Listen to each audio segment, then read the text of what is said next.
Do'stlar, ikkinchi qismi mana boyaga ana uzr anaqa bloklarimni bering sindirganingizda. Iltimos boyaga bering, urmang. Yo'q bu yerda ish bola. Ish bola yo'q deyapman. Voy kalades. Urmay. Sringay bitdini.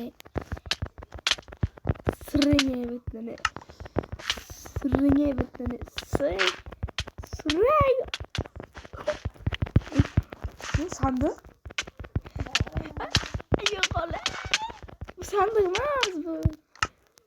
Sandık mı aka? Sandık mı? Nima bor aka? Ochib ko'ring. Meniki emasmi? Meniki emasmi aka? Qani? Ya aka nima bor? O'g'irlangan narsalarmi? Meniki emas aka, men o'g'irlamadim. O'g'irlamadim aka, kimdir shu yerga qo'yib ketgan o'g'ri. Menga jan qilasan. Yo'q aka, iltimos aka. Yaxki men bilan jan qilasan. Men senga aslahalar beraman. Aka uyimda rasmosini chiqardingiz-ku. Uyimga kirsang qara. Uyimga kirma. Qamardan aytib. Qamardan o'ldirdi. Senga bir ikki narsalar beraman. O'shalar olasan, olmasang o'ldiraman. Bu mana shular. Yaramas. Berang. Taqlich. To'xtang-da. Bu sandig'ingizmi? Vallahi oğlum. Mana kiyapman. Yur tashqariga. Hop. Menga jan qilasan, yur tezlash. Kambag'al to'xtalimas. Bo'ldi, boshlandi.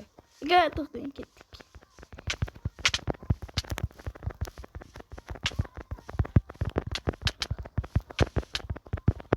Qochmang.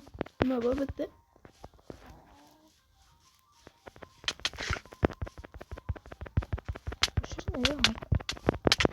Aynısız kevle. Oldu duracağım sizde. Baka. Lütfen vurmayın. Oldu canım ya. İlk kan öldürdünüz. Baka uyumlu narsalarını verin endi.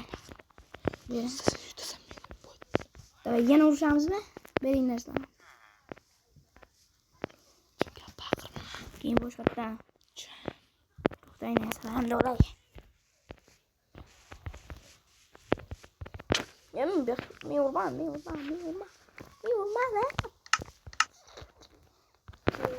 Okay.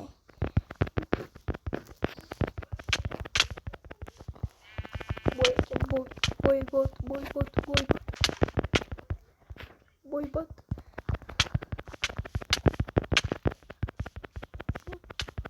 Boy, oturup kaldı. Çıkmak. Dakika. Boy yutdik diyor. Bu ne çiller? Video tugadi. Boy va kambag'al o'yini. Tugadi do'stlar. Boy endi o'lib ketdi, qaytib tirilmaydi. Shunaqa qilib o'ldirdim. Hayır.